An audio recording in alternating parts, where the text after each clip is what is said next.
ਢਾਪੀ ਚਾਦਰ, ਤੇਗ ਬਹਾਦਰ ਹਿੰਦ ਦੀ ਚਾਦਰ।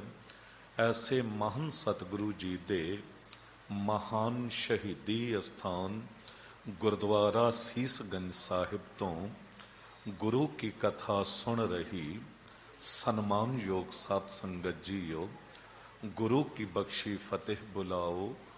ਵਾਹਿਗੁਰੂ ਜੀ ਕਾ ਖਾਲਸਾ, ਵਾਹਿਗੁਰੂ ਜੀ ਕੀ ਫਤਿਹ। ਇੱਕ ਵਾਰੀ ਫਿਰ ਗੱਜ ਕੇ ਬੁਲਾਓ, ਵਾਹਿਗੁਰੂ ਜੀ ਕਾ ਖਾਲਸਾ, ਵਾਹਿਗੁਰੂ ਜੀ ਕੀ ਫਤਿਹ।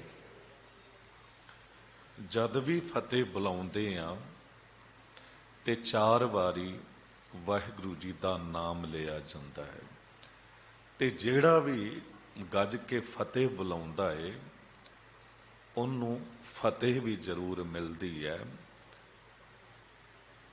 ਦਾਸ ਨੇ ਬੇਨਤੀ ਕੀਤੀ ਸੀ, ਸਾਹਿਬਜ਼ਾਦਿਆਂ ਦੇ ਨਾਮ ਕੇਵਲ ਨਾਮ ਨਹੀਂ ਹਨ, ਬਹੁਤ ਡੂੰਘਾ ਅਰਥ ਰੱਖਦੇ ਹਨ। ਅਜੀਤ ਸਿੰਘ ਦਾ ਅਰਥ ਕੇਵਲ ਅਜੀਤ ਨਹੀਂ। ਜਿੱਦਣ ਭੰਗਾਣੀ ਦਾ ਯੁੱਧ ਜਿੱਤ ਕੇ ਆਏ ਸਨ ਗੁਰੂ ਗੋਬਿੰਦ ਸਿੰਘ ਸਾਹਿਬ ਤੇ ਬਾਬਾ ਅਜੀਤ ਸਿੰਘ ਜੀ ਦਾ ਜਨਮ ਹੋਇਆ ਸੀ, ਜੰਗ ਜਿੱਤ ਕੇ ਆਏ ਸਨ ਤੇ ਨਾਮ ਰੱਖਿਆ ਅਜੀਤ ਸਿੰਘ, ਜਿਹਦੇ ਅੰਦਰ ਅਜਿੱਤ ਰਹਿਣ ਦਾ ਜਜ਼ਬਾ ਹੈ, ਜਿਹਨੂੰ ਕੋਈ ਜਿੱਤ ਨਹੀਂ ਸਕਦਾ। ਅਜਿੱਤ ਤੇ ਅਜਿੱਤ ਰਹਿਣ ਦਾ ਜਜ਼ਬਾ ਕਿਹਦੇ ਵਿੱਚ ਹੋਵੇਗਾ? ਜੋ ਜੁਝਾਰੂ ਹੋਵੇਗਾ, ਜੂਝੇਗਾ। ਜੋ ਜੂਝਣਾ ਨਹੀਂ ਜਾਣਦਾ ਉਹਦੀ ਫਤਿਹ ਕਿਸ ਤਰ੍ਹਾਂ ਹੋ ਸਕਦੀ ਹੈ? ਉਹ ਅਜਿੱਤ ਕਿਸ ਤਰ੍ਹਾਂ ਰਹਿ ਸਕਦਾ ਹੈ? ਤੇ ਜੂਝਣ ਵਾਲਾ ਜੁਝਾਰ ਵੀ ਚਾਹੀਦਾ ਹੈ। ਤੇ ਜੂਝੇਗਾ ਕੌਣ? ਜੋ ਜ਼ੋਰਾਵਰ ਹੋਵੇਗਾ, ਜੋ ਬਲਵਾਨ ਹੋਵੇਗਾ। ਕਮਜ਼ੋਰ ਨੇ ਕੀ ਜੂਝਣਾ? ਤੇ ਜ਼ੋਰਾਵਰ ਵੀ ਚਾਹੀਦਾ ਹੈ, ਤੇ ਜ਼ੋਰਾਵਰ ਸਿੰਘ। ਤੇ ਜਿੱਥੇ ਇਹ 3 ਗੁਣ ਇਕੱਠੇ ਹੋ ਜਾਣ, ਅਜਿੱਤ ਰਹਿਣ ਦਾ ਜਜ਼ਬਾ ਤੇ ਜੁਝਾਰੂ ਵੀ ਹੋਵੇ ਤੇ ਜ਼ੋਰਾਵਰ ਵੀ ਹੋਵੇ, ਤੇ ਉੱਥੇ ਫਤਿਹ ਨਿਸ਼ਚਿਤ ਹੋ ਜਾਂਦੀ ਹੈ। ਉੱਥੇ ਫਤਿਹ ਜ਼ਰੂਰ ਮਿਲਦੀ ਹੈ ਤੇ ਫਤਿਹ ਸਿੰਘ ਵੀ ਹੈ। ਇਸੇ ਕਰਕੇ ਫਤਿਹਗੜ੍ਹ ਸਾਹਿਬ ਇਸ ਹਿੰਦ ਦਾ ਸਿਰ ਬਣ ਕੇ ਖੜਾ ਹੈ, ਸ਼ਾਨ ਬਣ ਕੇ ਖੜਾ ਹੈ। ਪਰ ਉਹ ਹਿੰਦ ਦਾ ਸਿਰ ਕਿੱਥੋਂ ਬਣਿਆ? ਸੀਸਗੰਜ ਤੋਂ। ਸੀਸਗੰਜ ਤੋਂ ਬਾਅਦ ਫਤਿਹਗੜ੍ਹ ਸਾਹਿਬ ਹੈ, ਕਿਉਂਕਿ ਗੱਲ ਤੇ ਇੱਥੋਂ ਤੁਰੀ ਸੀ। ਜਦ ਕਾਜੀ ਕੋਤਵਾਲ ਜੱਲਾਦ ਖੜੇ ਨੇ ਗੁਰੂ ਤੇਗ ਬਹਾਦਰ ਸਾਹਿਬ ਜੀ ਦੇ ਸਾਹਮਣੇ, ਤੇ ਕਾਜੀ ਕਹਿੰਦਾ ਮੈਂ ਖਾਨਦਾਨੀ ਕਾਜ਼ੀ ਹਾਂ, ਜੱਲਾਦ ਕਹਿੰਦਾ ਮੈਂ ਖਾਨਦਾਨੀ ਜੱਲਾਦ ਹਾਂ, ਮੇਰੇ ਬਾਪ ਦਾਦੇ ਵੀ ਇਹੀ ਕੁਝ ਕਰਦੇ ਆਏ ਨੇ। ਕੋਤਵਾਲ ਕਹਿੰਦਾ ਮੈਂ ਖਾਨਦਾਨੀ ਕੋਤਵਾਲ ਹਾਂ। ਤੇ ਗੁਰੂ ਤੇਗ ਬਹਾਦਰ ਸਾਹਿਬ ਜੀ ਨੇ ਮੁਸਕਰਾਉਂਦਿਆਂ ਕਹਿ ਦਿੱਤਾ ਸੀ ਕਿ ਭਾਈ ਸੱਜਣੋ, ਕਮਾਲ ਦਾ ਸਬਬ ਬਣਾਇਆ ਮਾਲਕ ਵਾਹਿਗੁਰੂ ਜੀ ਨੇ। ਤੂੰ ਖਾਨਦਾਨੀ ਕਾਜ਼ੀ ਹੈ, ਤੂੰ ਖਾਨਦਾਨੀ ਕੋਤਵਾਲ ਹੈ, ਤੂੰ ਖਾਨਦਾਨੀ ਜੱਲਾਦ ਹੈ, ਪਰ ਇੱਕ ਗੱਲ ਯਾਦ ਰੱਖਣਾ, ਮੈਂ ਵੀ ਖਾਨਦਾਨੀ ਸ਼ਹੀਦ ਹਾਂ। मैं भी खानदानी शहीद हाँ, मेरे अजदाद से मिला है मुझे विरसा शहादत का। मेरी औलाद को जागीर है जामे शहादत की, मेरी औलाद को जागीर है जामे शहादत की। तुहाडे खानदान च काजी कोतवाल जल्लाद पैदा होने बंद हो जाणगे, पर मेरे खानदान च शहीद पैदा होने बंद नहीं होणगे, क्योंकि मैं उन्होंने विरासत विच ये शहीदी देना दे चलिया हाँ। मेरे अजदाद से मिला है मुझे विरसा शहादत का, मेरी औलाद को जागीर है जामे शहादत की। सीसगंज इस भारत वर्ष का शीश है, अणख गैरत है, जिहदे करके मुगल हुकूमत दी जड़ पुट्टी गई, मुगलों तो इस देश की जान छुट्टी। आओ उस महान अस्थान तो तुसी कथा सुन रहे हो, एकाग्रता तुहाडी बहुत मिल रही है। छुट्टी का दिन है, एतवार है, जे पुज गए हो गुरु दरबार विच ते कुछ समा टिक के बैठ भी जाओ। ਭਾਵੇਂ ਹਾਲ ਭਰਿਆ, ਪਰ ਜਿੱਥੇ ਵੀ ਜਗ੍ਹਾ ਮਿਲੇ ਇੱਕ ਦੂਜੇ ਨੂੰ ਜਗ੍ਹਾ ਦਿਓ, ਇੱਕ ਦੂਜੇ ਲਈ ਰਾਹ ਦਿਓ। ਰਾਹ ਰੋਕਣਾ ਸਭ ਤੋਂ ਵੱਡਾ ਪਾਪ ਹੈ, ਰਾਹ ਦੇਣਾ ਸਭ ਤੋਂ ਵੱਡਾ ਪੁੰਨ ਹੈ। ਸਾਨੂੰ ਤਾਂ ਹੁਕਮ ਹੈ ਕਿਰਤ ਕਰੋ ਵੰਡ ਛਕੋ ਨਾਮ ਜਪੋ, ਤੇ ਅਸੀਂ ਤੇ ਵੰਡ ਕੇ ਛਕਦੇ ਹਾਂ, ਤੇ ਹਰ ਇੱਕ ਗੱਲ ਵਿੱਚ ਸਾਨੂੰ ਵੰਡਣਾ ਆਉਂਦਾ ਹੈ। ਤੇ ਜਗ੍ਹਾ ਵੀ ਅਸੀਂ ਜ਼ਰੂਰ ਇੱਕ ਦੂਜੇ ਨੂੰ ਦਿੰਦੇ ਹੁੰਦੇ ਹਾਂ। ਕਰੋ ਕਿਰਪਾ ਮਨ ਜੇ ਕਿਤੇ ਭਟਕ ਰਿਹਾ ਏ, ਮਨ ਨੂੰ ਆਵਾਜ਼ ਮਾਰੋ, ਮੇਰੇ ਮਨ ਪਰਦੇਸੀ ਵੇ ਪਿਆਰੇ, ਆਓ ਘਰੇ ਤੇ ਗੱਜ ਕੇ ਉਚਾਰਨ ਕਰੋ ਸਤਨਾਮ ਸ੍ਰੀ। ਇੱਕ ਵਾਰੀ ਫਿਰ ਆਖੋ ਸਤਨਾਮ ਸ੍ਰੀ। ਆਸਾ ਮਹਲਾ ਪਹਿਲਾ। ਆਸਾ ਮਹਿਲਾ ਪਹਿਲਾ ਦਾ ਅਰਥ ਹੈ ਆਸਾ ਰਾਗ ਦੇ ਵਿੱਚ ਗੁਰੂ ਨਾਨਕ ਦੇਵ ਸਾਹਿਬ ਜੀ ਪਹਿਲੇ ਸਤਿਗੁਰੂ, ਉਹਨਾਂ ਦੀ ਇਹ ਬਾਣੀ ਹੈ। ਸਾਹਿਬ ਕਹਿੰਦੇ ਦੀਵਾ ਮੇਰਾ ਏਕ ਨਾਮ, ਦੁੱਖ ਵਿੱਚ ਪਾਇਆ ਤੇਲ। ਦੁੱਖ ਤੇ ਥੋੜਾ ਰੁਕਣਾ ਹੈ, ਦੁੱਖ ਤੇ ਵਿੱਚ ਨੂੰ ਜੋੜਨਾ ਨਹੀਂ ਹੈ। ਫਿਰ ਇਹ ਅਰਥ ਹੋ ਜਾਵੇਗਾ ਕਿ ਦੁੱਖ ਦੇ ਵਿੱਚ ਪਾਇਆ ਤੇਲ ਨਹੀਂ, ਦੁੱਖ ਵਿੱਚ ਪਾਇਆ ਤੇਲ। ਗੁਰੂ ਨਾਨਕ ਦੇਵ ਸਾਹਿਬ ਜੀ ਕਹਿੰਦੇ ਮਾਲਕ ਵਾਹਿਗੁਰੂ ਤੇਰਾ ਨਾਮ ਮੇਰੇ ਲਈ ਇਹੋ ਜਿਹਾ ਦੀਵਾ ਹੈ ਜਿਹਦੇ ਵਿੱਚ ਦੁਨੀਆ ਦੇ ਸਾਰੇ ਦੁੱਖ ਮੈਂ ਤੇਲ ਬਣਾ ਕੇ ਪਾ ਦਿੱਤੇ ਨੇ। ਭਾਵ ਕਿ ਇਸ ਦੀਵੇ ਤੋਂ ਜੋ ਮੈਨੂੰ ਆਤਮਕ ਗਿਆਨ ਦਾ ਚਾਨਣਾ ਮਿਲ ਰਿਹਾ ਹੈ, ਉਹਦੇ ਨਾਲ ਮੇਰਾ ਦੁੱਖਾਂ ਤੋਂ ਛੁਟਕਾਰਾ ਹੁੰਦਾ ਚਲਾ ਜਾ ਰਿਹਾ ਹੈ। ਇਹ ਦੁੱਖ ਜਿਹੜੇ ਨੇ ਜਿਸ ਤਰ੍ਹਾਂ ਤੇਲ ਸੜਦਾ ਹੈ ਨਾ, ਇਉਂ ਇਹ ਦੁੱਖ ਸੜਦੇ ਜਾ ਰਹੇ ਨੇ, ਇਹ ਦੁੱਖ ਸੜਦੇ ਜਾ ਰਹੇ ਨੇ। ਇਹ ਐਗਜ਼ਾਮਪਲ ਉਦਾਹਰਣ ਕਿਉਂ ਦਿੱਤਾ ਸਤਿਗੁਰੂ ਜੀ ਨੇ? ਕਿਉਂਕਿ ਇਸ ਦੇਸ਼ ਦੇ ਵਿੱਚ ਕੁਝ ਲੋਕਾਂ ਦੀ ਐਸੀ ਮਨੌਤ ਹੈ ਕਿ ਜਦ ਬੰਦਾ ਕੋਈ ਮਰ ਜਾਂਦਾ ਹੈ, ਗੁਜ਼ਰ ਜਾਂਦਾ ਹੈ, ਤੇ ਉਹਨੂੰ ਮੰਜੇ ਤੋਂ ਥੱਲੇ ਲਾਹ ਕੇ ਤੇ ਜਦ ਥੱਲੇ ਪਵਾਇਆ ਜਾਂਦਾ ਹੈ, ਫਿਰ ਇੱਕ ਦੀਵਾ ਬਣਾਇਆ ਜਾਂਦਾ, ਉਹਦੇ 'ਚ ਬਾਤੀ ਪਾਈ ਜਾਂਦੀ ਹੈ, ਤੇ ਫਿਰ ਉਹਦੇ 'ਚ ਤੇਲ ਪਾ ਕੇ ਉਸ ਮੁਰਦੇ ਦੇ ਹੱਥ ਉੱਤੇ ਰੱਖ ਕੇ ਤੇ ਉਹਨੂੰ ਜਲਾ ਦਿੱਤਾ ਜਾਂਦਾ ਹੈ। ਭਾਵ ਕਿ ਉਹ ਦੀਵਾ ਜਦ ਜਗਦਾ ਹੈ ਤੇ ਉਹਨਾਂ ਦੀ ਮਨੌਤ ਇਹ ਹੈ ਕਿ ਇਹ ਜੋ ਗੁਜ਼ਰਿਆ ਹੈ, ਇਹਦੀ ਆਤਮਾ ਜਦ ਪਿਤਰਾਂ ਵੱਲ ਜਾਵੇਗੀ, ਉਸ ਲੋਕ ਵੱਲ ਜਾਵੇਗੀ, ਤੇ ਰਾਹ ਵਿੱਚ ਹਨੇਰਾ ਹੈ ਤੇ ਇਹਨੂੰ ਚਾਨਣਾ ਮਿਲੇਗਾ। ਇੱਥੇ ਤੱਕ ਵੀ ਕੀਤਾ ਜਾਂਦਾ ਹੈ ਕਿ ਕਈ ਵਾਰੀ ਤੇ 360 365 ਦੀਵੇ ਉਹ ਬਾਅਦ ਵਿੱਚ ਕਿਰਿਆ ਕਰਨ ਤੋਂ ਬਾਅਦ ਉਹ ਜਗਾ ਦਿੱਤੇ ਜਾਂਦੇ ਨੇ, ਤੇ ਉਹਨਾਂ ਦੀ ਮਨੌਤ ਇਹ ਹੈ ਕਿ ਸਾਲ ਲੱਗ ਜਾਂਦਾ ਉੱਥੇ ਪੁੱਜਣ ਵਿੱਚ, ਸਾਲ ਲੱਗ ਜਾਂਦਾ ਹੈ। ਐਸੇ ਭੁਲੇਖੇ ਪਾਏ ਗਏ ਨੇ, ਤੇ ਆਤਮਾ ਤੇ ਨਿਕਲੀ ਤੇ ਫਿਰ ਕਾਹਦਾ ਸਾਲ ਲੱਗਦਾ ਹੈ, ਪਰ ਭੁਲੇਖੇ ਪਾਏ ਗਏ ਨੇ। ਤੇ ਉਹ 360 65 ਦੀਵੇ ਵੀ ਇਸ ਕਰਕੇ ਜਗਾਏ ਜਾਂਦੇ ਨੇ ਕਿ ਹਰ ਦਿਨ ਇੱਕ ਦੀਵਾ ਜਿਹੜਾ ਹੈ ਉਹਨੂੰ ਰਾਹ ਵਿਖਾਵੇ। ਪਰ ਗੁਰੂ ਨਾਨਕ ਦੇਵ ਸਾਹਿਬ ਜੀ ਕਹਿੰਦੇ ਮੈਂ ਇਸ ਪਾਖੰਡ ਨੂੰ, ਕਰਮਕਾਂਡ ਨੂੰ ਨਹੀਂ ਮੰਨਦਾ। ਮੇਰੇ ਲਈ ਜੋ ਰਾਹ ਵਿਖਾਉਣ ਵਾਲਾ ਦੀਵਾ ਹੈ, ਇਸ ਲੋਕ ਵਿੱਚ ਵੀ ਪਰਮਾਤਮਾ ਵਾਹਿਗੁਰੂ ਦਾ ਨਾਮ ਹੈ, ਤੇ ਪ੍ਰਲੋਕ ਵਿੱਚ ਵੀ ਮੇਰੇ ਲਈ ਪਰਮਾਤਮਾ ਵਾਹਿਗੁਰੂ ਦਾ ਨਾਮ ਹੀ ਅਸਲ ਦੀਵਾ ਹੈ, ਰਾਹ ਵਿਖਾਉਣ ਵਾਲਾ। ਕਿਉਂਕਿ ਦੀਵਾ ਚਾਨਣਾ ਦਿੰਦਾ ਹੈ। ਤੇ ਦਾਸ ਨੇ ਇੱਕ ਵਾਰੀ ਬੇਨਤੀ ਕੀਤੀ ਸੀ ਕਿ 3 ਪ੍ਰਕਾਰ ਦਾ ਚਾਨਣਾ ਮੁੱਖ ਤੌਰ ਤੇ ਨਜ਼ਰ ਆਉਂਦਾ ਹੈ, ਪਰ ਇੱਕ ਮਹਾਨ ਚਾਨਣਾ ਚੌਥਾ ਹੈ। ਪਹਿਲਾ ਚਾਨਣਾ ਹੈ ਸੂਰਜ ਦਾ ਤੇ ਲਾਈਟਾਂ ਦਾ। ਇਹ ਜ਼ਰੂਰੀ ਹੈ, ਨਹੀਂ ਤੇ ਅੰਧੇਰਾ ਹੁੰਦਾ।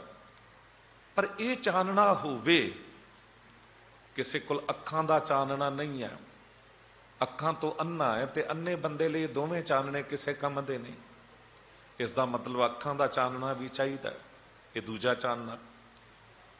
ਹੁਣ ਇਹ ਦੋਨੋਂ ਚਾਨਣੇ ਹਨ, ਰੌਸ਼ਨੀ ਦੋਨੋਂ ਹਨ। ਸੂਰਜ ਲਾਈਟਾਂ ਦੀ ਵੀ ਰੌਸ਼ਨੀ ਹੈ, ਅੱਖਾਂ ਦੀ ਰੌਸ਼ਨੀ ਵੀ ਹੈ, ਪਰ ਸੁਰਤ ਰੂਪੀ ਰੌਸ਼ਨੀ ਗਵਾ ਗਈ। ਸੁਰਤ ਰੂਪੀ ਪ੍ਰਕਾਸ਼ ਚਾਨਣਾ ਗਵਾ ਗਿਆ। ਬੰਦਾ ਚੇਤਨਾ ਗਵਾ ਬੈਠਾ, ਕੋਮਾ 'ਚ ਚਲਾ ਗਿਆ, ਤੇ ਉਹਦੇ ਲਈ ਤੇ ਦੋਨੋਂ ਚਾਨਣੇ ਕਿਸੇ ਕੰਮ ਦੇ ਨਹੀਂ। ਇਸ ਦਾ ਮਤਲਬ ਸੁਰਤ ਰੂਪੀ ਚਾਨਣਾ ਵੀ ਚਾਹੀਦਾ ਹੈ। ਇਹ ਤਿੰਨੇ ਚਾਨਣੇ ਹੋਣ, ਪਰ ਇਹਦੇ ਨਾਲ ਕੁਝ ਬਾਹਰ ਦੀ ਗੱਲਾਂ ਦਾ, ਸੰਸਾਰ ਦੀ ਪਛਾਣ ਤੇ ਬੰਦਾ ਕਰ ਲਏਗਾ ਵੀ ਇਹ ਫਲਾਣਾ ਬੰਦਾ ਹੈ, ਇਹ ਗੁਰਦੁਆਰਾ ਹੈ, ਜਾਂ ਇਸ ਤਰੀਕੇ ਦੇ ਨਾਲ ਜਦ ਗੁਰਦੁਆਰੇ ਪੁੱਜੇਗਾ ਤੇ ਵੇਖੇਗਾ ਸੋਨੇ ਦੀ ਪਾਲਕੀ ਹੈ, ਪੱਖੇ ਚੱਲ ਰਹੇ ਨੇ, ਹਾਲ ਕਿਹੋ ਜਿਹਾ ਸੋਹਣਾ ਹੈ, ਇਹ ਤੱਕ ਤੇ ਪਛਾਣ ਲਏਗਾ, ਇਹ ਤੱਕ ਤੇ ਵੇਖ ਲਏਗਾ। ਪਰ ਜੇ ਆਪਣੇ ਆਪੇ ਦੀ ਪਛਾਣ ਕਰਨੀ ਹੈ ਨਾ, ਫਿਰ ਚੌਥਾ ਚਾਨਣਾ ਚਾਹੀਦਾ ਹੈ। ਉਹ ਚਾਨਣਾ ਹੈ ਗਿਆਨ ਅੰਜਨ ਗੁਰ ਦੀਆ, ਅਗਿਆਨ ਅੰਧੇਰ ਬਿਨਾਸ਼। ਉਹ ਗਿਆਨ ਰੂਪੀ ਚਾਨਣਾ ਫਿਰ ਗੁਰੂ ਤੋਂ ਮਿਲੇਗਾ। ਗੁਰੂ ਕੌਣ ਹੈ? ਗੁਰੂ ਐਸਾ ਨਹੀਂ ਕਿ ਰੁਮਾਲੇ ਨਜ਼ਰ ਆ ਰਹੇ ਨੇ ਤੇ ਅਸੀਂ ਸੋਚਿਆ ਕਿ ਗੁਰੂ ਗ੍ਰੰਥ ਸਾਹਿਬ ਜੀ ਦੇ ਦਰਸ਼ਨ ਕਰ ਲੈ। ਨਹੀਂ, ਸਤਿਗੁਰੂ ਕਹਿੰਦੇ ਉਹ ਦਰਸ਼ਨ ਅਗਲੀ ਗੱਲ ਹੈ। ਜੇ ਤੈਨੂੰ ਸ਼ਬਦ ਦੇ ਦਰਸ਼ਨ ਹੋ ਗਏ, ਦੀਦਾਰ ਹੋ ਗਏ, ਜੇ ਸ਼ਬਦ ਨੂੰ ਸਮਝ ਲਿਆ, ਤੂੰ ਬਾਣੀ ਨਾਲ ਸਾਂਝ ਪਾ ਲਈ, ਤੇ ਫਿਰ ਸਮਝ ਲੈ ਕਿ ਤੈਨੂੰ ਉਹ ਗਿਆਨ ਮਿਲਣਾ ਆਰੰਭ ਹੋ ਗਿਆ। ਕੀ ਹੈ ਗੁਰੂ? ਬਾਣੀ ਗੁਰੂ, ਗੁਰੂ ਹੈ ਬਾਣੀ, ਵਿੱਚ ਬਾਣੀ ਅੰਮ੍ਰਿਤ ਸਾਰੇ। ਬਾਣੀ ਹੈ ਗੁਰੂ। ਬਾਣੀ ਕੀ ਹੈ? ਵਾਹ ਵਾਹ ਬਾਣੀ ਨਿਰੰਕਾਰ ਹੈ, ਅਵਰ ਨਾ ਕੋਏ। ਬਾਣੀ ਤੇ ਆਪ ਨਿਰੰਕਾਰ ਹੈ, ਵਾਹਿਗੁਰੂ ਜੀ ਦੇ ਬੋਲ ਨੇ। ਤੇ ਜਿਹੜਾ ਬਾਣੀ ਨਾਲ ਸਾਂਝ ਪਾਉਂਦਾ ਏ, ਉਹਦੇ ਅੰਦਰ ਇੱਕ ਦੀਵਾ ਜਗਦਾ, ਸ਼ਬਦ ਦੀਪਕ ਵਰਤੈ ਤਹ ਲੋਏ।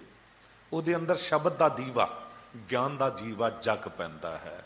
ਤੇ ਜਦ ਗਿਆਨ ਦਾ ਦੀਵਾ ਜਗ ਪੈਂਦਾ ਏ, ਉਦੋਂ ਫਿਰ ਬੰਦੇ ਨੂੰ ਆਪਣੇ ਆਪੇ ਦੀ ਪਛਾਣ ਹੋ ਜਾਂਦੀ ਹੈ।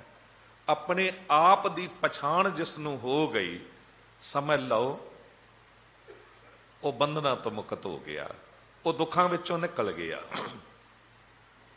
ਸਭ ਤੋਂ ਵੱਡਾ ਦੁੱਖ ਕੀ ਹੈ? ਵਿਛੋੜਾ। ਗੁਰਬਾਣੀ ਕਹਿੰਦੀ ਮਾਲਕ ਵਾਹਿਗੁਰੂ ਜੀ ਤੋਂ ਵਿਛੋੜਾ ਸਭ ਤੋਂ ਵੱਡਾ ਦੁੱਖ ਹੈ। ਤੇ ਦੂਜਾ ਕਿਹੜਾ ਦੁੱਖ ਹੈ? ਕਹਿੰਦੇ ਅਹੰਕਾਰ ਸਭ ਤੋਂ ਵੱਡਾ ਦੁੱਖ ਹੈ। ਅਹੰਕਾਰ ਤੇ ਬਿਲਕੁਲ ਕੰਡੇ ਵਾਂਗ ਚੁਭਦਾ ਹਰ ਵੇਲੇ। ਸਾਖਤ ਹਰ ਰਸ ਸਾਧ ਨਾ ਜਾਣਿਆ, ਅੰਤਰ ਹਉਮੈ ਕੰਡਾ ਹੈ। ਜਿਉ ਜਿਉ ਚਲਹਿ ਚੁਭੈ ਦੁੱਖ ਪਾਵਹਿ, ਜਮ ਕਾਲ ਸਹੈ ਸਿਰ ਡੰਡਾ ਹੈ। ਨਿਮਰਤਾ ਨਾਲ ਦਾਸ ਕਈ ਵਾਰੀ ਰੋਜ਼ ਬੇਨਤੀ ਕਰਦਾ ਹੁੰਦਾ ਹੈ, ਕਿਉਂਕਿ ਸੰਗਤ ਦਾ ਸਭ ਦਾ ਖਿਆਲ ਆਪਾਂ ਨਹੀਂ ਰੱਖਣਾ ਹੈ। ਤੇ ਬੇਨਤੀ ਕਰਦਾ ਹੁੰਦਾ ਵੀ ਬਾਹਰ ਗੱਡੀਆਂ ਜੋ ਨੇ ਬੜਾ ਸੋਚ ਸਮਝ ਕੇ ਪਾਰਕ ਕਰਿਆ ਕਰੋ। ਗੱਡੀ ਲਾਉਣ ਲੱਗਿਆ ਇੱਕ ਵਾਰੀ ਅੱਗੇ ਪਿੱਛੇ ਵੇਖ ਲਓ ਕਿ ਕਿਸੇ ਦੇ ਰਾਹ ਦਾ ਰੋੜਾ ਤੇ ਨਹੀਂ ਬਣ ਰਿਹਾ, ਕਿਸੇ ਦੇ ਰਾਹ ਵਿੱਚ ਰੁਕਾਵਟ ਤੇ ਨਹੀਂ ਪੈ ਜਾਵੇਗੀ। ਗੱਡੀਆਂ ਠੀਕ ਟਰਨ ਲੈ ਸਕਣਗੀਆਂ, ਕਿਉਂਕਿ ਗੁਰੂ ਕੀ ਸੰਗਤ ਨੇ ਆਉਣਾ। ਤੇ ਗੁਰੂ ਕਾ ਸਿੱਖ ਤੇ ਦੁਸ਼ਮਣ ਦੇ ਰਾਹ ਵਿੱਚ ਵੀ ਕੰਡੇ ਨਹੀਂ ਖਿਲਾਰਦਾ। ਤੇ ਤੁਸੀਂ ਕਹੋਗੇ ਕਿ ਗੱਡੀ ਦੀ ਤੁਲਨਾ ਕੰਡੇ ਨਾਲ ਕਿਉਂ ਕਰ ਰਹੇ ਹੋ? ਕਿਉਂਕਿ ਬੰਦੇ ਨੇ ਆਪਣੀ ਹਉਮੈ ਦੇ ਅਧੀਨ ਹੋ ਕੇ, ਮੈਨੂੰ ਕਿਸੇ ਦੀ ਕੀ ਪਰਵਾਹ, ਮੈਂ ਤੇ ਗੱਡੀ ਇੱਥੇ ਹੀ ਲਾਵਾਂਗਾ, ਉੱਥੇ ਲਾ ਦਿੱਤੀ। ਹੁਣ ਜਿਹੜਾ ਵੀ ਬੰਦਾ ਉੱਥੋਂ ਲੰਘੇਗਾ, ਜਿਹਨੂੰ ਪਰੇਸ਼ਾਨੀ ਆਵੇਗੀ, ਉਹਨੂੰ ਇਹ ਜਿਹੜਾ ਹਉਮੈ ਰੂਪੀ ਕੰਡਾ ਉਸ ਨੂੰ ਵੀ ਚੁੱਭੇਗਾ, ਉਹਨੂੰ ਵੀ ਦੁੱਖ ਦੇਵੇਗਾ। ਮਨੁੱਖ ਜਦ ਹੰਕਾਰ ਵਿੱਚ ਹੋਵੇ ਤੇ ਸਾਹਮਣੇ ਵਾਲੇ ਨੂੰ ਫਤਿਹ ਨਹੀਂ ਬੁਲਾਉਂਦਾ, ਸੋਚਦਾ ਇਹ ਮੈਨੂੰ ਫਤਿਹ ਬੁਲਾਵੇ। ਤੇ ਕਈ ਵਾਰੀ ਤੇ ਦੋਵੇਂ ਬੰਦੇ ਇਸੇ ਗੱਲ ਤੋਂ ਨਿਕਲ ਜਾਂਦੇ ਨੇ, ਫਤਿਹ ਦੀ ਸਾਂਝ ਨਹੀਂ ਕਰਦੇ। ਉਹ ਬੁਲਾਵੇ, ਮੈਂ ਕਿਉਂ ਬੁਲਾਵਾਂ, ਉਹ ਬੁਲਾਵੇ। ਪਰ ਦੋਨੋਂ ਦੁਖੀ ਹੁੰਦੇ ਨੇ ਫਿਰ, ਕਿਉਂਕਿ ਅੰਦਰ ਸੀ ਹਉਮੈ। ਤੇ ਬੰਦਾ ਦੇਖੋ ਜੀ, ਇਹਦੀ ਇਹ ਜੁਰਤ, ਮੈਨੂੰ ਸਾਹਮਣੇ ਮਿਲਿਆ ਤੇ ਮੈਨੂੰ ਫਤਿਹ ਵੀ ਨਹੀਂ ਬੁਲਾ ਰਿਹਾ, ਮੇਰੇ ਨਾਲ ਬੋਲ ਵੀ ਨਹੀਂ ਰਿਹਾ, ਕਿਉਂਕਿ ਕੰਡਾ ਸੀ ਨਾ ਤੇ ਚੁੱਭਿਆ ਅੰਦਰ। ਤੇ ਜੇ ਕੰਡਾ ਨਾ ਹੁੰਦਾ, ਨਿਮਰਤਾ ਹੁੰਦੀ, ਤੇ ਸਾਹਮਣੇ ਤੋਂ ਫਤਿਹ ਬੁਲਾ ਦੇਣੀ ਸੀ, ਅਗਲੇ ਤੋਂ ਵੀ ਜਵਾਬ ਸ਼ਾਇਦ ਮਿਲ ਹੀ ਜਾਂਦਾ। ਸੋ ਦਾਸ ਅਰਜ਼ ਕਰ ਰਿਹਾ ਏ ਕਿ ਮਨੁੱਖ ਜਦ ਤੱਕ ਅਹੰਕਾਰ ਨੂੰ ਮਾਰ ਕੇ ਮਰਦਾ ਨਹੀਂ ਨਾ, ਤਦ ਤੱਕ ਇਹ ਬੰਧਨਾਂ ਤੋਂ ਆਜ਼ਾਦ ਨਹੀਂ ਹੁੰਦਾ।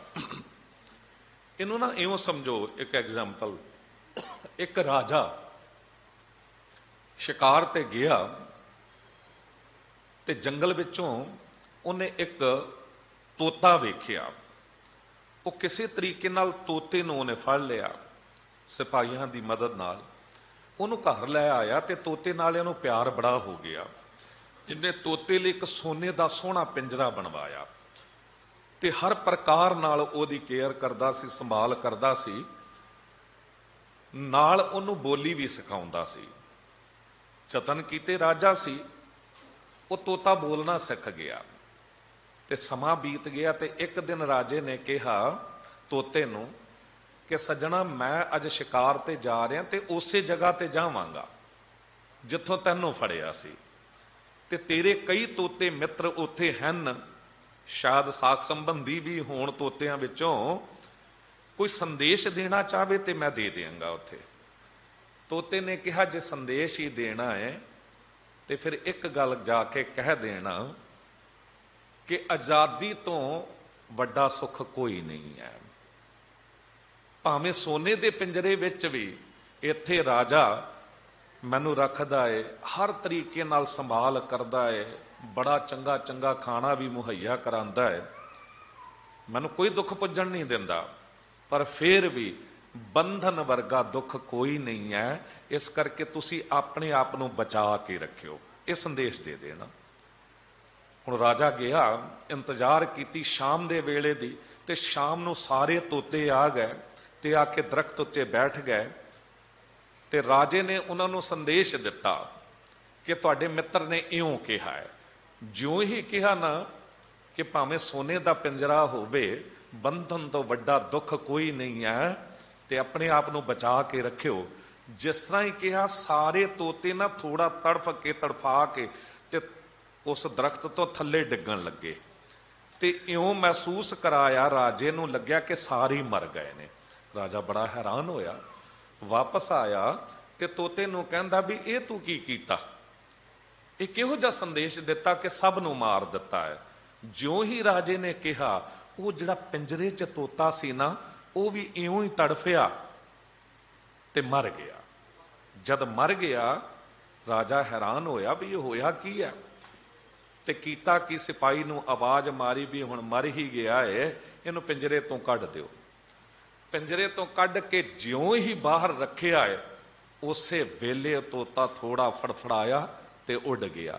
ਜਦ ਉੱਡਿਆ ਤੇ ਰਾਜੇ ਨੇ ਆਵਾਜ਼ ਮਾਰੀ ਕਿ ਇੰਨੇ ਪਿਆਰ ਨਾਲ ਤੈਨੂੰ ਪਾਲਿਆ ਤੇ ਤੂੰ ਇਹ ਧੋਖਾ ਕੀਤਾ ਮੇਰੇ ਨਾਲ।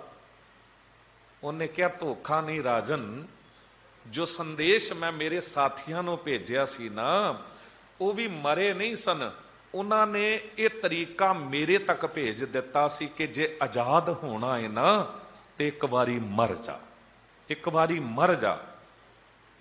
ਇਹ ਸੰਦੇਸ਼ ਸਾਡੇ ਲਈ ਹੈ।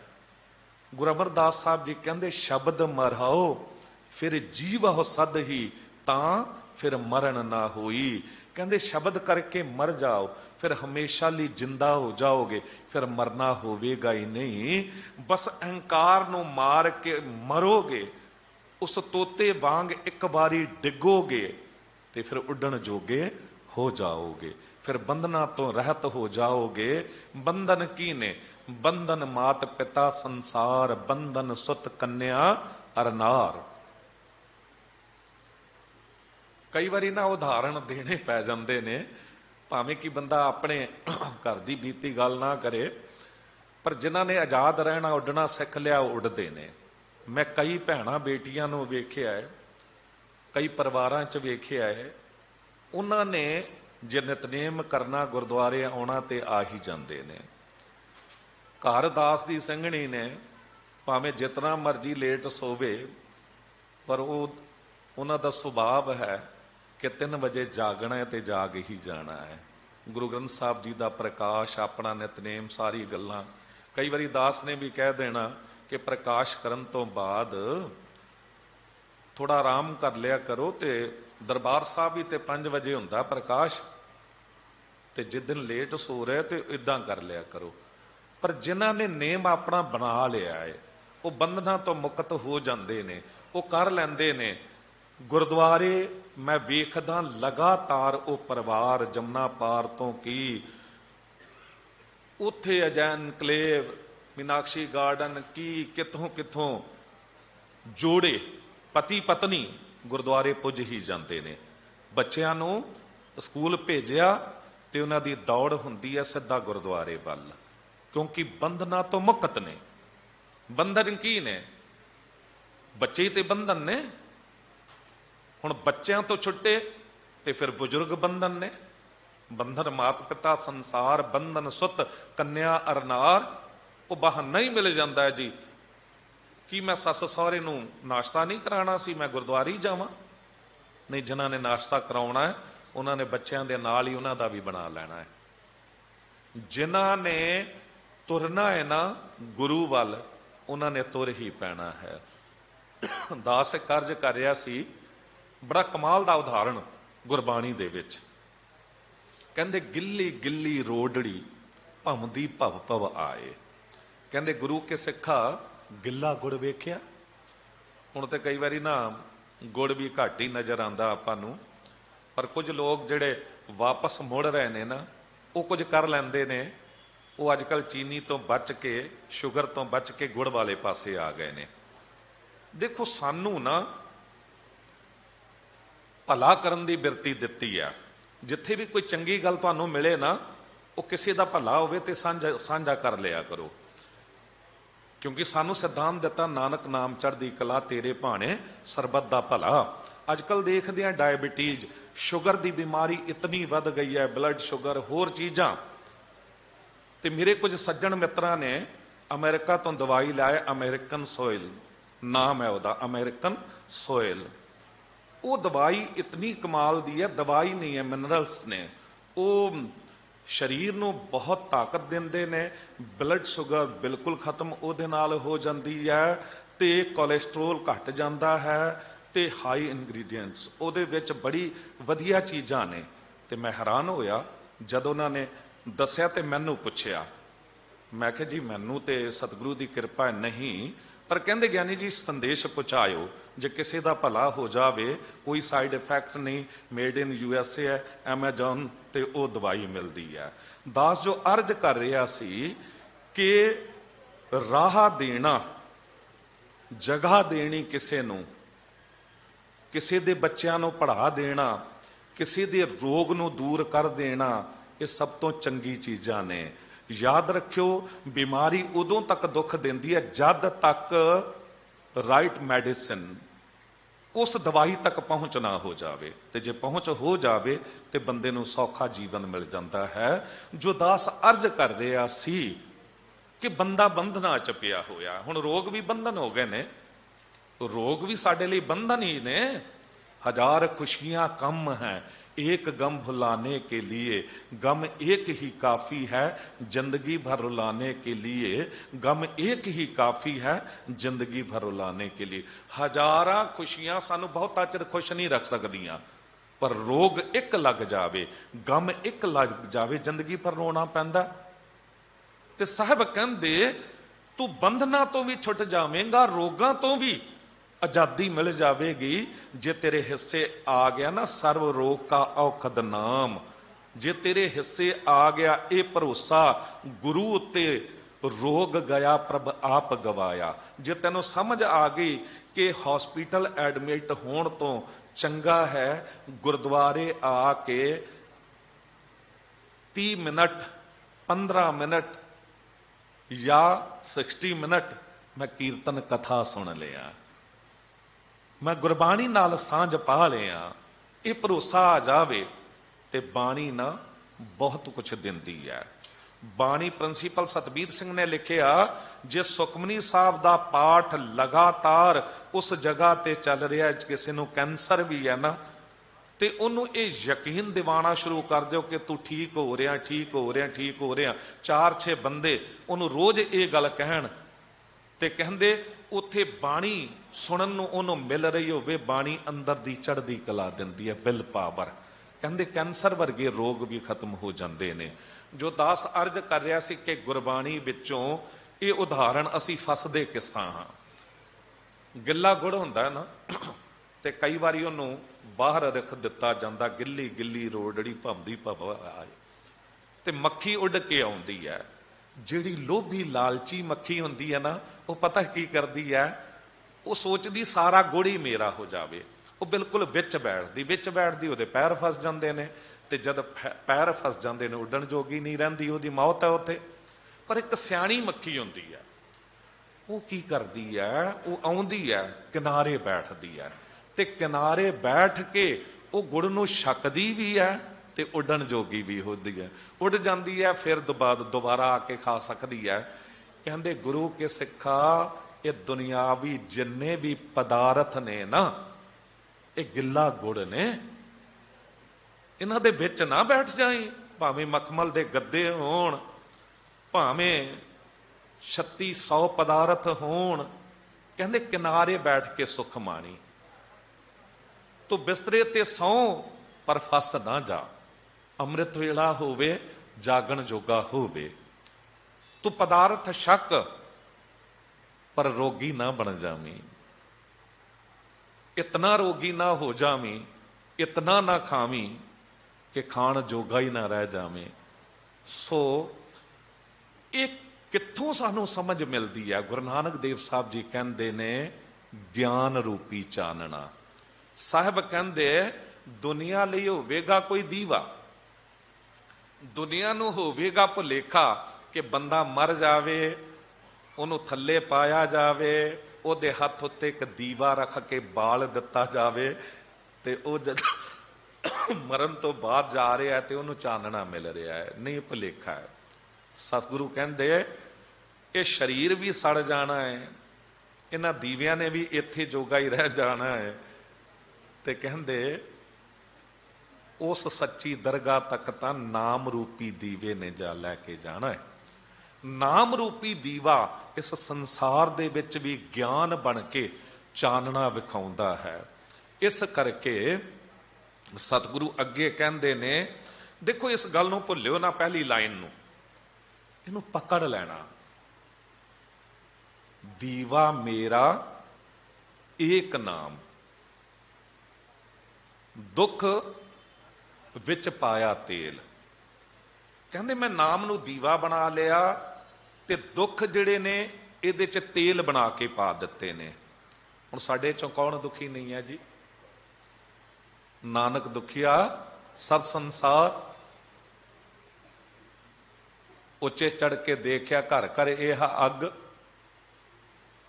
ਉਹ ਵਿਦਵਾਨ ਪੁਰਖ ਨਾ ਉਦਾਹਰਣ ਦਿੰਦੇ ਨੇ, ਕਹਿੰਦੇ ਕੋਈ ਸਮਾਂ ਸੀਗਾ ਕਿ ਘਰ ਦੇ ਵਿੱਚ ਨਾ ਚੁੱਲ੍ਹਾ ਬਲਦਾ ਸੀ, ਤੇ ਲੱਕੜਾਂ ਬਲਦੀਆਂ ਸਨ, ਪਾਥੀਆਂ ਬਲਦੀਆਂ ਸਨ, ਤੇ ਧੂਆਂ ਉੱਠਦਾ ਸੀ, ਤੇ ਪਤਾ ਲੱਗ ਜਾਂਦਾ ਸੀ ਕਿ ਇਸ ਘਰ ਦੇ ਵਿੱਚ ਚੁੱਲ੍ਹਾ ਅੱਗ ਬਲ ਰਹੀ ਹੈ।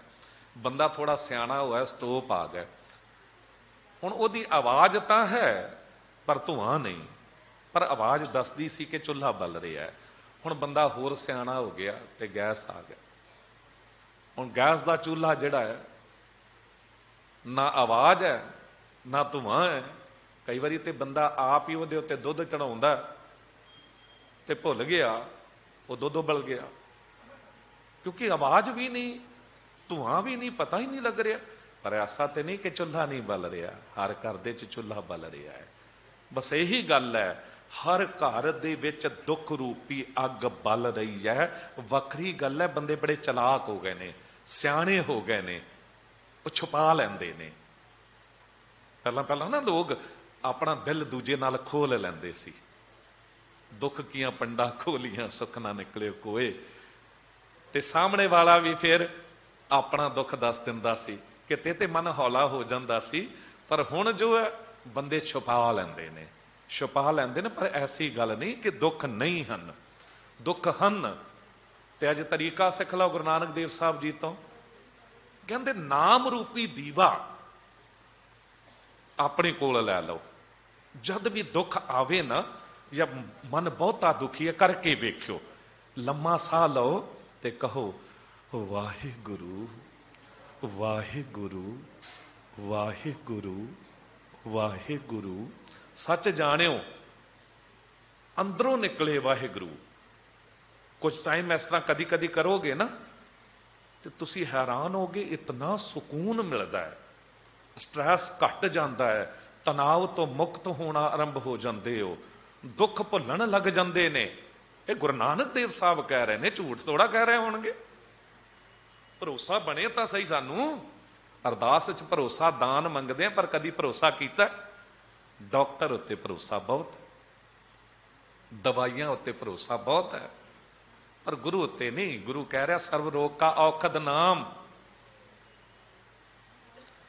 ਤੇ ਸਾਹਿਬ ਕਹਿੰਦੇ ਉਨ ਚਾਨਣ ਉਹ ਸੋਖੀਆ ਚੂਕਾ ਜਮਸੋ ਮੇਲ।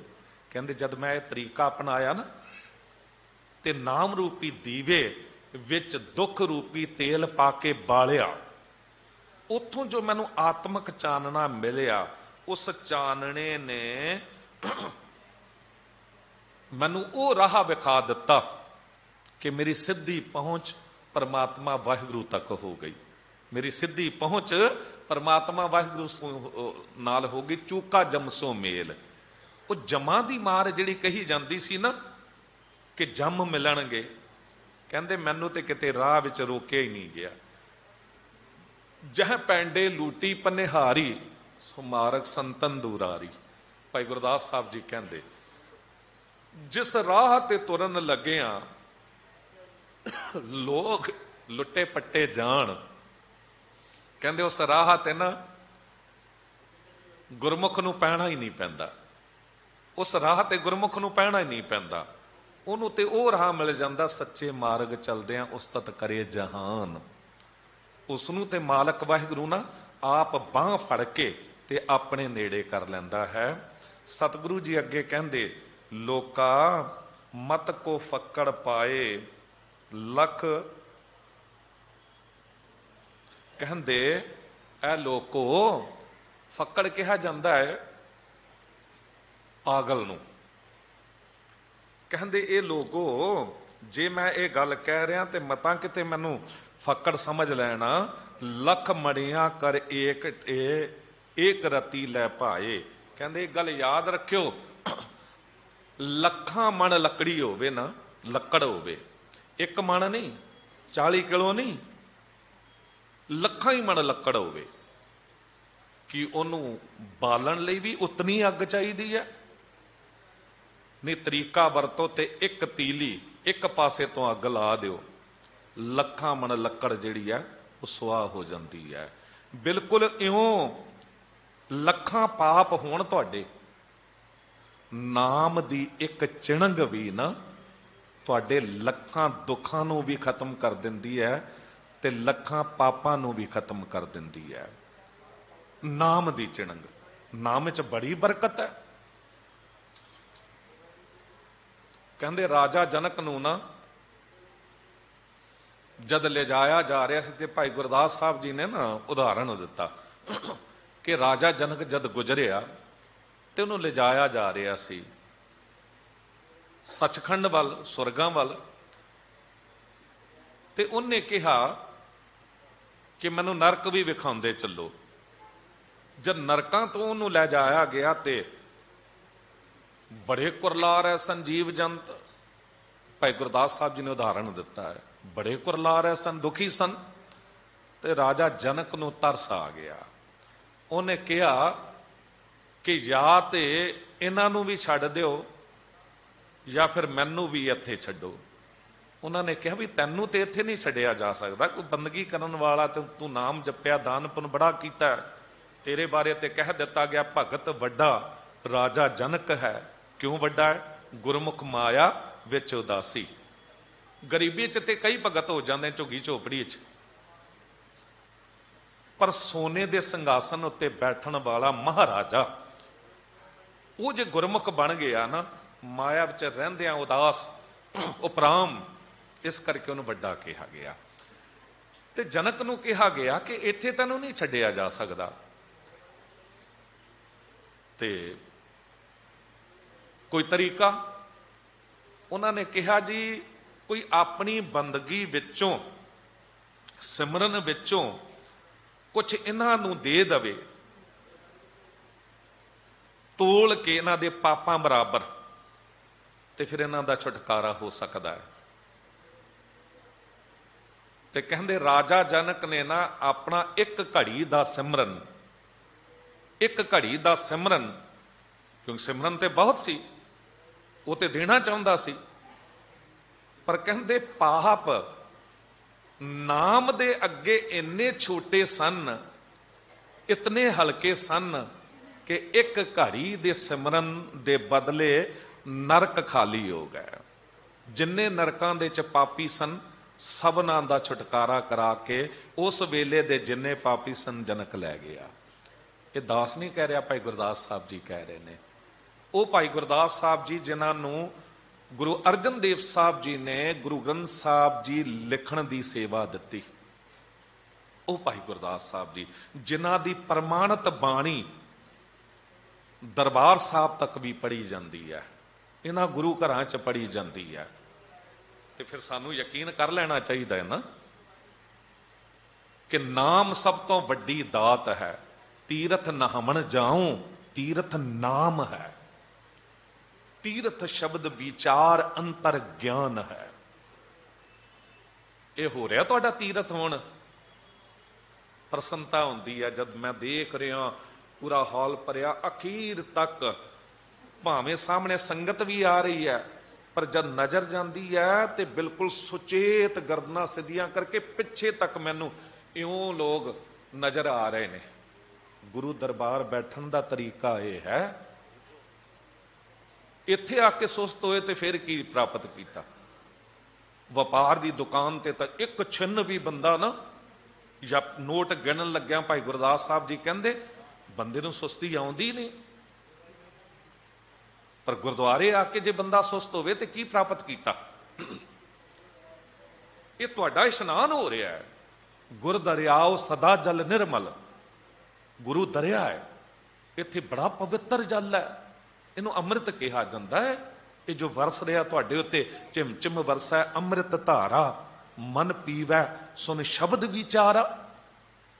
ਘਰ ਦੇ ਬਾਥਰੂਮ ਵਿੱਚ ਤੇ ਬੰਦਾ ਗਰਮੀਆਂ 'ਚ ਜਾਂ ਆਮ ਸਰਦੀਆਂ 'ਚ ਗਰਮ ਪਾਣੀ ਹੋਵੇ ਤੇ ਹਟਣਾ ਹੀ ਨਹੀਂ ਚਾਹੁੰਦਾ।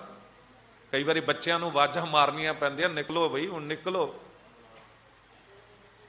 ਤੇ ਜਿੱਥੇ ਅੰਮ੍ਰਿਤ ਧਾਰਾ ਵਰ ਰਹੀ ਹੋਵੇ ਉੱਥੇ ਬੰਦਾ ਇਤਨਾ ਅਭਾਗਾ ਹੋਵੇ, ਇਧਰੋਂ ਆਇਆ ਮੱਥਾ ਟੇਕਿਆ, ਅਰਦਾਸਾਂ ਕੀਤੀਆਂ, ਇਹ ਵੀ ਦੇ ਦਿਓ ਉਹ ਵੀ ਦੇ ਦਿਓ ਸਤਿਗੁਰੂ, ਤੇ ਦੂਜੇ ਪਾਸੇ ਤੋਂ ਲੰਘ ਗਿਆ, ਨਿਕਲ ਗਿਆ। ਕਾਹਦਾ ਇਸ਼ਨਾਨ ਹੋਇਆ? ਗੁਰ ਦਰਿਆਓ ਸਦਾ ਜਲ ਨਿਰਮਲ, ਮਿਲਿਆ ਦੁਰਮਤ ਮੈਲ ਹਰੇ, ਸਤਿਗੁਰ ਪਾਈਆ ਪੂਰਾ ਨਾਮਣ, ਪਸ਼ੂ ਪਰੇ ਤੋਂ ਦੇਵ ਕਰੇ। ਬੇਨਤੀ ਕਰਦੇ ਹਾਂ,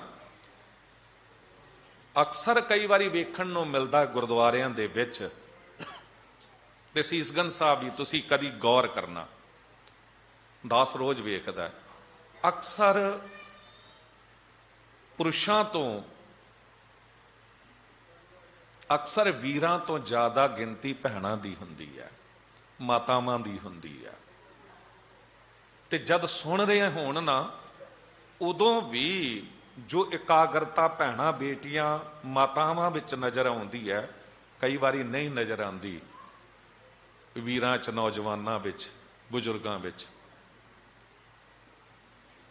ਇਸਤਰੀ ਜਾਤੀ ਦਾ ਹਿਰਦਾ ਕੋਮਲ ਹੁੰਦਾ ਹੈ ਤੇ ਛੇਤੀ ਜੁੜਦਾ ਵੀ ਹੈ।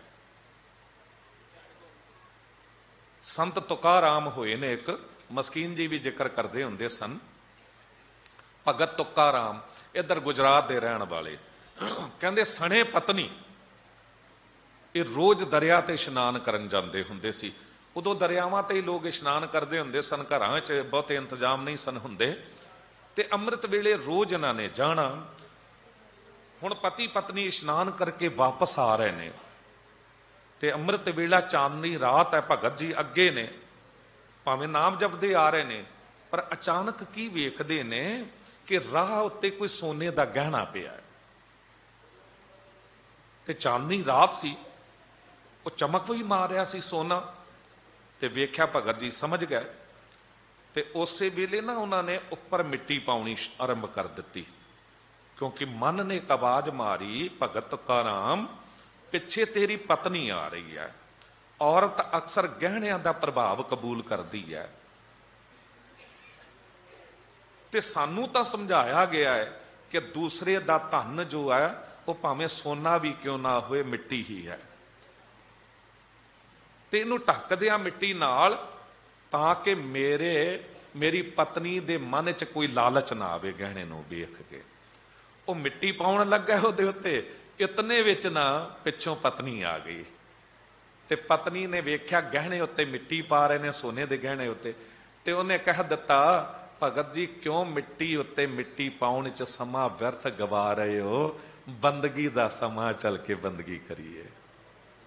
ਕਹਿੰਦੇ ਭਗਤ ਜੀ ਤੇ ਅੱਖਾਂ 'ਚ ਵੈਰਾਗ ਤੇ ਆਪਣੀ ਪਤਨੀ ਦੇ ਚਰਨ ਫੜਨ ਤੱਕ ਗਏ, ਤੇ ਕਹਿ ਦਿੱਤਾ ਭਗਵਾਨ ਨੇ ਅੱਜ ਤੂੰ ਮੇਰੇ ਤੋਂ ਬਹੁਤ ਅੱਗੇ ਨਿਕਲ ਗਈ, ਬੰਦਗੀ ਦੇ ਰਾਹ 'ਚ ਤੂੰ ਬਹੁਤ ਅੱਗੇ ਨਿਕਲ ਗਈ, ਕਿਉਂਕਿ ਮੈਂ ਬੇਸ਼ੱਕ ਕਿਸੇ ਦਾ ਸੋਨਾ ਲੈਣਾ ਨਹੀਂ ਚਾਹਿਆ, ਪਰ ਦੂਜੇ ਦੇ ਸੋਨੇ ਨੂੰ ਸੋਨਾ ਹੀ ਸਮਝਿਆ, ਪਰ ਤੂੰ ਦੂਜੇ ਦੇ ਧਨ ਨੂੰ, ਦੂਜੇ ਦੇ ਸੋਨੇ ਨੂੰ ਮਿੱਟੀ ਕਰਕੇ ਜਾਣਿਆ। ਕੰਚਨ ਮਾਟੀ ਮਨ ਹੈ ਉਹ ਅਵਸਥਾ ਗੁਰੂ ਤੇਗ ਬਹਾਦਰ ਸਾਹਿਬ ਜੀ ਜੋ ਕਹਿੰਦੇ ਨੇ। ਸੋ ਅਕਸਰ ਯਤਨ ਇਹ ਕਰੀਏ ਕਿ ਪ੍ਰੇਰਣਾ ਬਣੀਏ ਇੱਕ ਦੂਜੇ ਲਈ।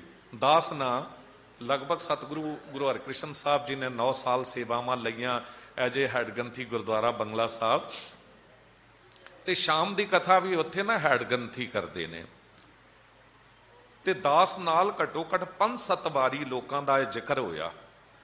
ਤੇ ਇੱਕ ਬਹੁਤ ਨਾਮੀ ਹਸਤੀ ਵਾਲਾ ਬੰਦਾ ਵੀ, ਉਹਨੇ ਵੀ ਇੱਕ ਦਿਨ ਮੈਨੂੰ ਕਹਿ ਦਿੱਤਾ ਕਿ ਗਿਆਨੀ ਜੀ ਮੈਂ ਤੇ ਰੋਜ਼ ਜਾਂਦਾ ਸੀ ਤੇ ਮੱਥਾ ਟੇਕ ਕੇ ਨਿਕਲ ਜਾਣਾ, ਅਚਾਨਕ ਅੱਜ ਮੇਰੀ ਪਤਨੀ ਨਾਲ ਆ ਗਈ ਤੇ ਮੈਨੂੰ ਉਹਨੇ ਬਾਂਹ ਫੜ ਕੇ ਕਹਿ ਦਿੱਤਾ ਵੀ ਕਥਾ ਸੁਣਨੀ ਹੈ।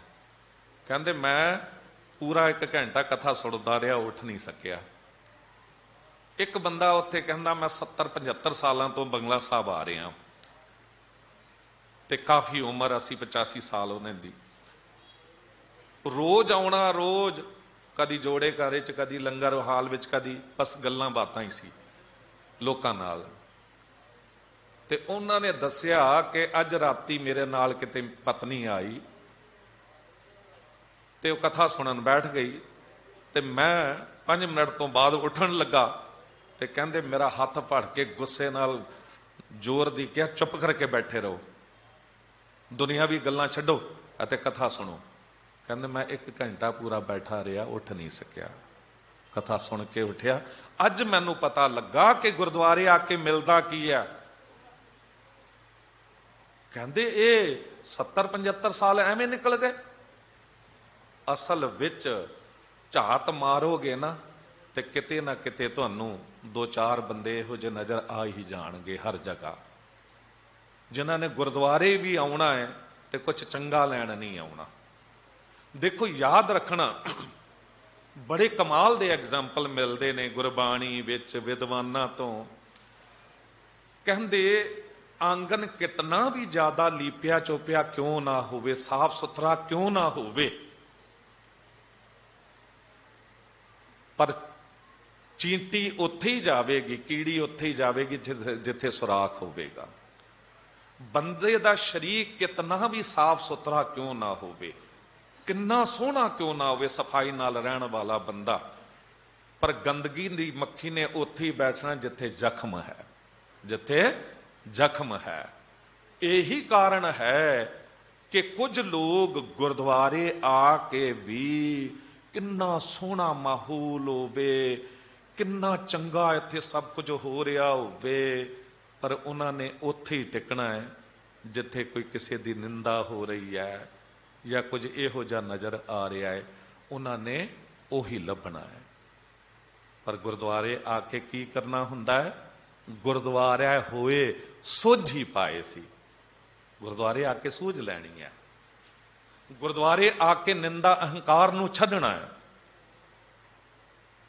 ਗੁਰਦੁਆਰੇ ਆ ਕੇ ਤੁਹਾਡਾ ਅਹੰਕਾਰ ਵੀਰ ਰਸ 'ਚ ਤਬਦੀਲ ਹੋ ਜਾਵੇ, ਕ੍ਰੋਧ ਤੁਹਾਡਾ ਵੀਰ ਰਸ 'ਚ ਤਬਦੀਲ ਹੋ ਜਾਵੇ। ਅਹੰਕਾਰ ਨਿਮਰਤਾ ਵਿੱਚ ਤਬਦੀਲ ਹੋ ਜਾਵੇ, ਕਾਮ ਮਰਿਆਦਾ ਵਿੱਚ ਆ ਜਾਵੇ। ਗ੍ਰਸਥੀ ਤੇ ਹੋ ਪਰ ਕਾਮ ਤੁਹਾਨੂੰ ਭਟਕਾਵੇ ਨਾ, ਵਿਆਕੁਲ ਨਾ ਕਰੇ।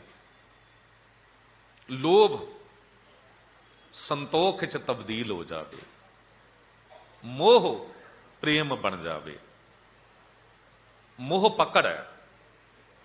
ਦਾਸ ਨੇ ਇੱਕ ਦਿਨ ਬੇਨਤੀ ਕੀਤੀ ਸੀ ਕਿ ਕਈ ਵਾਰੀ ਬੰਦਾ ਨਾ ਮੋਹ ਨੂੰ ਹੀ ਪ੍ਰੇਮ ਸਮਝ ਲੈਂਦਾ ਹੈ, ਪਰ ਗੁਰੂ ਅਰਜਨ ਦੇਵ ਸਾਹਿਬ ਜੀ ਲਿਹਾਜ਼ ਥੋੜਾ ਕਰਦੇ ਨੇ। ਕੋਈ ਮਾਂ ਕਹਿ ਰਹੀ ਹੋਵੇ, ਪੁੱਛੋ ਤੇਰੇ ਬੱਚੇ ਨੂੰ ਤੂੰ ਪ੍ਰੇਮ ਕਰਦੀ ਹੈ? ਕਹਿੰਦੀ ਮੇਰੇ ਤੋਂ ਜ਼ਿਆਦਾ ਕੌਣ ਕਰੇਗਾ।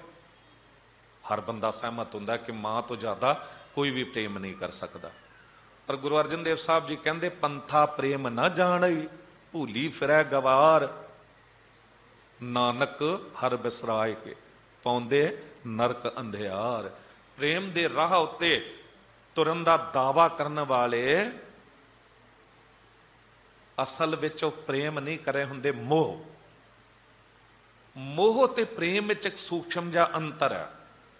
ਜਿੱਥੇ ਪ੍ਰੇਮ ਹੈ ਉੱਥੇ ਬੰਦਾ ਕਹਿੰਦਾ ਮੈਂ ਇਸ ਦਾ, ਤੇ ਜਿੱਥੇ ਮੋਹ ਹੈ ਉੱਥੇ ਕਹਿੰਦਾ ਇਹ ਮੇਰਾ। ਤੇ ਮੇਰਾ ਤੇ ਦਾਵਾ ਪੇਸ਼ ਹੋ ਗਿਆ। ਕਬੀਰ ਦਾਵੈ ਦਾਜਨ ਹੋਤ ਹੈ, ਨਿਰਦਾਵੇ ਰਹੇ ਨਿਸ਼ੰਕ। ਜੇ ਤੁਸੀਂ ਕਿਸੇ ਨਾਲ ਮੋਹ ਕਰ ਬੈਠੇ ਤੇ ਉਹਦਾ ਵਿਛੋੜਾ ਤੁਹਾਨੂੰ ਬਹੁਤ ਦੁੱਖ ਦੇਗਾ। ਹਰ ਵੇਲੇ ਤੜਪੋਗੇ, ਸੌ ਨਹੀਂ ਪਾਓਗੇ। ਪਰ ਜੇ ਪ੍ਰੇਮ ਹੈ ਤੁਸੀਂ ਆਜ਼ਾਦ ਛੱਡ ਦਿਓਗੇ। ਤੁਸੀਂ ਆਪ ਵੀ ਦੁਖੀ ਨਹੀਂ ਹੋਵੋਗੇ, ਕਹੋਗੇ ਮੈਂ ਇਸ ਦਾ, ਮੈਂ ਇਸ ਦੀ, ਇਹ ਸਭ ਦਾ। ਕਿਉਂਕਿ ਇਹਦੇ ਕਈ ਫਰਜ਼ ਨੇ। ਇਹਨੇ ਕੰਮਾਂ ਕਾਰਾਂ ਤੇ ਵੀ ਜਾਣਾ, ਇਹਨੇ ਬੱਚੇ ਵੀ ਪਾਲਨੇ ਨੇ।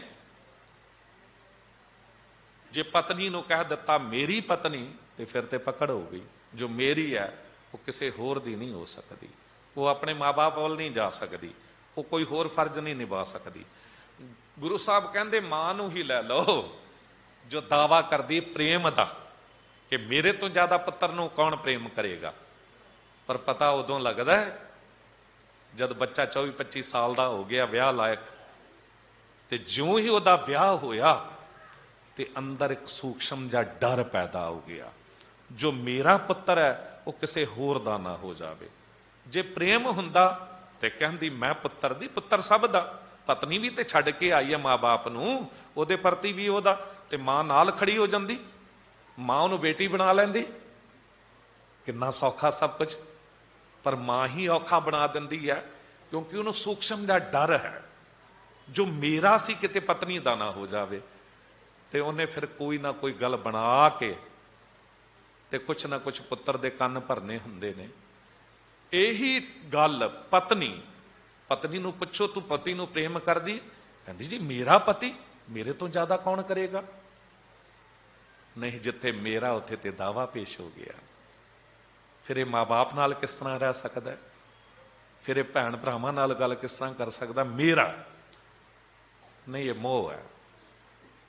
ਜੇ ਪ੍ਰੇਮ ਹੁੰਦਾ ਤੇ ਪਤਨੀ ਨੇ ਕਹਿਣਾ ਸੀ ਮੈਂ ਪਤੀ ਦੀ, ਪਤੀ ਸਭ ਦਾ।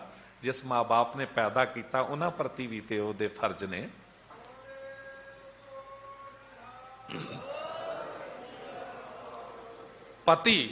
ਪਤੀ ਨੂੰ ਪੁੱਛੋ ਤੂੰ ਪਤਨੀ ਨੂੰ ਪ੍ਰੇਮ ਕਰਦਾ? ਕਹਿੰਦਾ ਜੀ ਮੇਰੀ ਪਤਨੀ, ਮੇਰੇ ਤੋਂ ਜ਼ਿਆਦਾ ਕੌਣ ਕਰੇਗਾ।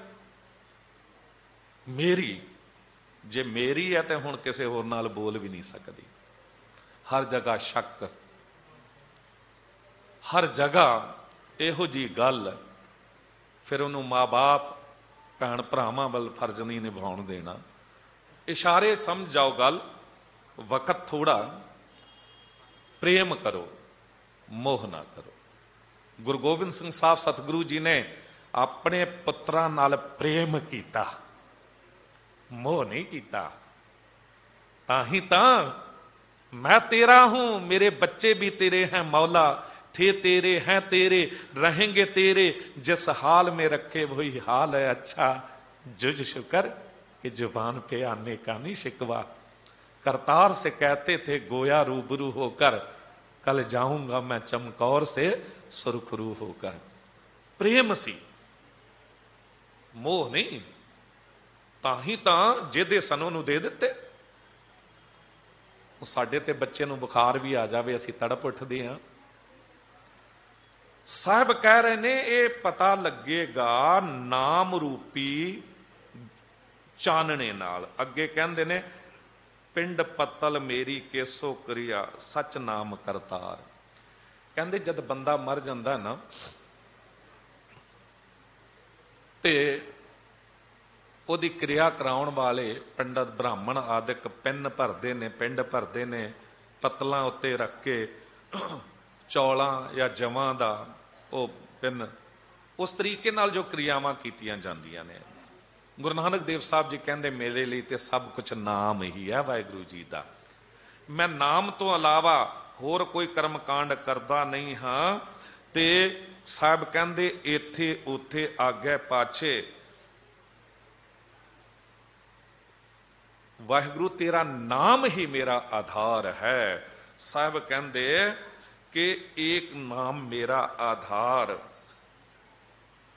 ਇੱਥੇ ਉੱਥੇ ਆਗੇ ਪਾਛੇ ਇਹੋ ਮੇਰਾ ਆਧਾਰ। ਗੰਗ ਬਨਾਰਸ ਸਿਫਤ ਤੁਮਾਰੀ ਨਾਮੈ ਆਤਮ ਰਾਓ, ਸੱਚਾ ਨਾਮਣ ਤਾਂ ਥੀਏ ਜਾਂ ਅਹਨਿਸ ਲਾਗੈ ਭਾਓ। ਕਹਿੰਦੇ ਭਾਵੇਂ ਤੇ ਗੰਗਾ ਦੇ ਤੀਰਥ ਹੋਣ, ਬਨਾਰਸ, ਮੈਂ ਤੇਰੀ ਸਿਫਤ ਕਰ ਲੈਂਦਾ ਤੇ ਮੈਨੂੰ ਗੰਗਾ ਦਾ ਤੀਰਥ ਮਿਲ ਜਾਂਦਾ ਹੈ। ਕੀ ਗੁਰੂ ਨਾਨਕ ਦੇਵ ਸਾਹਿਬ ਜੀ ਨੇ ਹੀ ਕਿਹਾ? ਨਹੀਂ, ਕਬੀਰ ਸਾਹਿਬ ਜੀ ਵੀ ਕਹਿੰਦੇ ਗੰਗਾ ਤੀਰ ਜੋ ਘਰ ਕਰੇ। ਇਸ ਦਾ ਮਤਲਬ ਇਹ ਨਹੀਂ ਹੈ ਵੀ ਕਿਸੇ ਵੀ ਵਿਸ਼ੇਸ਼ ਧਰਮ ਦੀ ਨਿੰਦਾ ਜਾਂ ਕੁਛ ਨਹੀਂ। ਇੱਥੇ ਤੇ ਸਭ ਨੂੰ ਮਾਣ ਹੈ, ਪਰ ਸਮਝਾਉਣਾ ਇਹ ਚਾਹ ਰਹੇ ਨੇ ਭਗਤ ਕਬੀਰ ਸਾਹਿਬ ਵੀ। ਕਹਿੰਦੇ ਇਹ ਗੱਲ ਨਹੀਂ ਕਿ ਗੰਗਾ ਤੇ ਇਸ਼ਨਾਨ ਨਾ ਕਰੋ, ਜ਼ਰੂਰ ਕਰੋ, ਪਰ ਇਹ ਨਾ ਸੋਚ ਲੈਣਾ ਕਿ ਕੇਵਲ ਗੰਗਾ ਇਸ਼ਨਾਨ ਕਰਨ ਨਾਲ ਤੁਹਾਡੇ ਸਾਰੇ ਪਾਪ ਧੋਤੇ ਜਾਣਗੇ। ਫਿਰ ਤੇ ਗੰਗਾ ਦੇ ਕਿਨਾਰੇ ਘਰ ਬਣਾ ਲਓ, ਰੋਜ਼ ਨਹਾਓ, ਰੋਜ਼ ਗੰਗਾ ਜਲ ਪੀਵੋ। ਗੰਗਾ ਤੀਰ ਜੋ ਘਰ ਕਰੈ ਪੀਵਹਿ ਨਿਰਮਲ ਨੀਰ, ਬਿਨ ਹਰ ਭਗਤ ਨਾ ਮੁਕਤ ਹੋਏ, ਇਉਂ ਕਹਿ ਰਮੈ ਕਬੀਰ। ਭਗਤੀ ਤੋਂ ਬਿਨਾਂ ਮੁਕਤੀ ਨਹੀਂ ਹੋ ਸਕਦੀ। ਬਾਬਾ ਨਾਮਦੇਵ ਜੀ ਕਹਿੰਦੇ ਤੀਰਥ ਦੇਖ ਨਾ ਜਲ ਮੈਂ ਪੈਸੋਂ, ਹਿੰਦੂ ਭਗਤ ਨੇ, ਤੀਰਥ ਦੇਖ ਨਾ ਜਲ ਮੈਂ ਪੈਸੋਂ, ਜੀ ਜੰਤ ਨਾ ਸਤਾਵਾਂਗੋ। ਮੈਂ ਨਹੀਂ ਤੀਰਥ ਦੇਖਦੇ ਛਾਲ ਮਾਰ ਦਿਆਂਗਾ ਪਾਣੀ 'ਚ, ਜੀਵ ਜਨਤਾ ਨੂੰ ਦੁਖੀ ਨਹੀਂ ਕਰਾਂਗਾ। ਤੇ ਫਿਰ ਬਾਬਾ ਜੀ ਤੁਸੀਂ ਤੇ ਨਾਸਤਿਕ ਹੋਏ ਨਾਮਦੇਵ ਜੀ, ਤੁਸੀਂ ਨਹੀਂ ਇਸ਼ਨਾਨ ਕਰਦੇ ਤੀਰਥਾਂ ਉੱਤੇ? ਕਹਿੰਦੇ ਹਾਂ ਮੈਂ ਵੀ ਕਰਦਾ। ਕਿੱਥੇ ਕਰਦੇ ਹੋ? 68 ਤੀਰਥ ਗੁਰੂ ਦਿਖਾਏ ਘਾਟੀ ਹੀ ਪੀਤਰ ਨਾਵਾਂਗੋ। 68 ਤੀਰਥ ਮੈਨੂੰ ਅੰਦਰੋਂ ਹੀ ਵਾਹਿਗੁਰੂ ਨੇ ਦਿਖਾ ਦਿੱਤੇ ਨੇ, ਗੁਰੂ ਨੇ ਸਮਝਾ ਦਿੱਤਾ ਹੈ ਕਿ ਪਰਮਾਤਮਾ ਵਾਹਿਗੁਰੂ ਭਗਵਾਨ ਉਹ ਰਾਮ ਜੋ ਸ੍ਰਿਸ਼ਟੀ 'ਚ ਰਮਿਆ ਹੋਇਆ, ਉਹਦਾ ਨਾਮ ਹੀ ਅਸਲ ਤੀਰਥ ਹੈ, ਅਸਲ ਤੀਰਥ ਹੈ। ਗੁਰੂ ਨਾਨਕ ਦੇਵ ਸਾਹਿਬ ਸਤਿਗੁਰੂ ਕਹਿੰਦੇ ਤੀਰਥ ਨਾਮਣ ਜਾਓ, ਤੀਰਥ ਨਹਾਵਾਂ ਜੇ ਤਿਸ ਭਾਵਾਂ, ਬਿਨ ਭਾਣੇ ਕੇ ਨਹਾਏ ਕਰੀ। ਜੇ ਤੀਰਥਾਂ ਉੱਤੇ ਨਹਾਉਣ ਨਾਲ ਮੈਂ ਵਾਹਿਗੁਰੂ ਨੂੰ ਭਾ ਜਾਵਾਂ ਤੇ ਨਹਾਵਾਂ। ਵੀ ਅੰਮ੍ਰਿਤਸਰ ਲੋਕ ਚਲੀਆ ਵੀ ਰੱਖਦੇ ਨੇ, 40-40 ਦਿਨ ਜਾ ਕੇ ਨਹਾਉਂਦੇ ਨੇ। ਹੁਣ ਅੰਮ੍ਰਿਤ ਸਰੋਵਰ ਹੈ, ਅੰਮ੍ਰਿਤ ਬਾਣੀ ਪੜੀ ਜਾ ਰਹੀ ਹੈ, ਪਰ ਯਾਦ ਰੱਖਿਓ ਕੋਈ ਬੰਦਾ ਸੋਚੇ ਮੈਂ ਅੰਮ੍ਰਿਤ ਸਰੋਵਰ ਵਿੱਚ ਤੇ ਇਸ਼ਨਾਨ ਕਰ ਲਿਆ, ਪਰ ਦਰਬਾਰ ਸਾਹਿਬ ਅੰਦਰ ਜਾ ਕੇ ਮੈਂ ਬਾਣੀ ਰਾਹੀਂ ਇਸ਼ਨਾਨ ਨਾ ਕਰਾਂ, ਤੇ ਫਿਰ ਤੇ ਅਧੂਰਾ ਹੈ ਸਭ ਕੁਝ।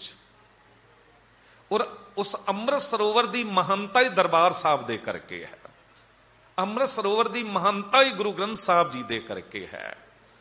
ਉਹ ਜੋ ਅੰਮ੍ਰਿਤ ਝਰ ਰਿਹਾ ਹੈ ਉਹ ਤੇ ਬਾਣੀ ਹੈ ਨਾ, ਅੰਮ੍ਰਿਤ ਬਾਣੀ ਹਰ ਹਰ ਤੇਰੀ, ਸੁਣ ਸੁਣ ਹੋਵੈ ਪਰਮਗਤ ਮੇਰੀ। ਅੰਮ੍ਰਿਤ ਨਾਮ ਨਿਧਾਨ ਹੈ, ਉੱਥੇ ਤੇ ਨਾਮ ਅੰਮ੍ਰਿਤ ਹੈ। ਇਹ ਵੱਖਰੀ ਗੱਲ ਹੈ ਕਿ ਜਿੱਥੇ ਨਾਮ ਅੰਮ੍ਰਿਤ ਦੀ ਬਰਕਤ ਵਰਤੇ, ਉੱਥੇ ਦੁਨਿਆਵੀ ਜਲ ਵੀ ਬੰਗਲਾ ਸਾਹਿਬ ਵਾਂਗ ਅੰਮ੍ਰਿਤ ਜਲ ਹੋ ਜਾਂਦਾ ਹੈ, ਦੁੱਖ ਕੱਟ ਦਿੰਦਾ ਹੈ, ਕਿਉਂਕਿ ਨਾਮ ਹੈ ਨਾ। ਤੇ ਸਾਹਿਬ ਉਹੀ ਕਹਿ ਰਹੇ ਨੇ ਅੱਗੇ। ਸਾਹਿਬ ਕਹਿੰਦੇ ਨੇ ਇੱਕ ਲੋਕੀ ਹੋਰ ਛਮਛਰੀ ਬ੍ਰਾਹਮਣ ਵਟ ਪਿੰਡ ਖਾਏ। ਇੱਥੇ ਨਾ ਛਮਛਰੀ ਦੇ ਡੂੰਘੇ ਅਰਥ ਨੇ ਧਰਤੀ, ਤੇ ਧਰਤੀ ਤੇ ਵਿਚਰਨ ਵਾਲੇ ਲੋਕ ਹੋਣ ਜਾਂ ਦੇਵੀ ਦੇਵਤਾ ਹੋਣ। ਸਾਹਿਬ ਕਹਿੰਦੇ ਵਾਹਿਗੁਰੂ ਦੇ ਨਾਮ ਤੋਂ ਬਿਨਾਂ ਸਭ ਅਧੂਰੇ ਨੇ। जे कुछ भी कर्म कांड किया जा रहा है, साहब कहते कर्म धर्म पाखंड जो दीसै तिन जम जागाती लूटै, निर्वाण कीर्तन गावह करते का निमक सिमरत जित छूटै। ये काफ़ी चलदा सी बंगला साहब ते मैं बहुत वेख्या सी कि सिखां ने भी झाड़ू लियाने, नमक लियाना, नमक के ढेर लगे रहने। कोई किसी ने कर्मकांड वाले ने कह दिता उत्थे लूण लै जाओ तो ये हो जाएगा, उत्थे झाड़ू चढ़ा दिओ। नहीं, इत्थे कर्म कांडां लई कोई जगह नहीं, इत्थे सब कुछ प्रैक्टिकल। मां दी दाल, पता नहीं की गल है, जिथे भी जिस दे घर भी ना कोई फंक्शन होवे, कोई ब्याह शादी का वेला होवे, उदा किसी जगह ते किन्ने ही पदार्थ बनाउणगे, पर जब गुरु ग्रंथ साहब जी का अखंड पाठ है तो समाप्ति वेले दो ही चीज़ां नज़र आउंदियां ने, या माह की दाल या पनीर।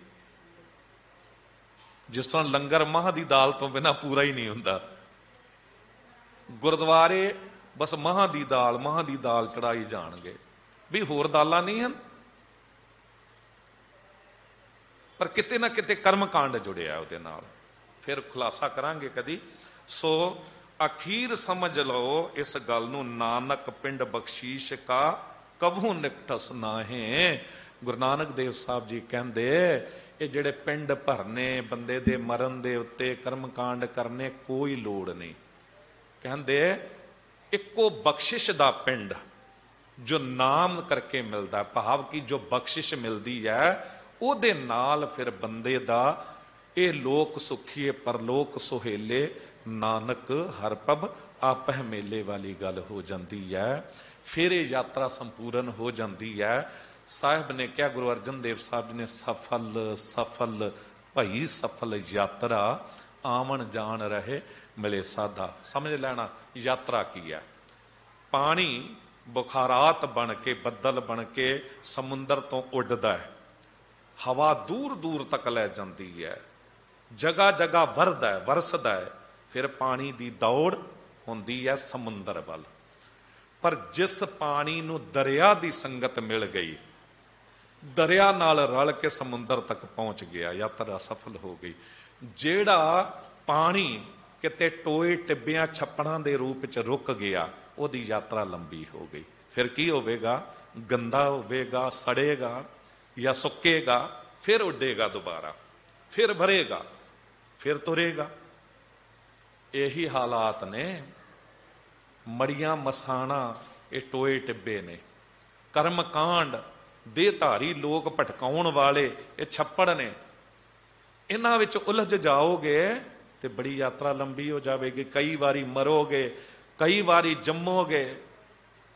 पर जे गुरु दरिया नाल रल गए ना, गुरु ग्रंथ साहब जी का लड़ फड़ लिया, तो फिर सीधी पहुँच जिथों आए हो ना, आत्मा परमात्मा तो आई है, तो फिर यदी दौड़ होंदी परमात्मा तक पहुँचण दी, फिर परमात्मा तक पुज जाओगे।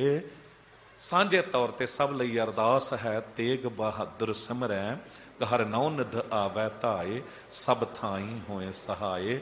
बुलाओ फतेह, वाहिगुरु जी का खालसा, वाहिगुरु जी की फतेह।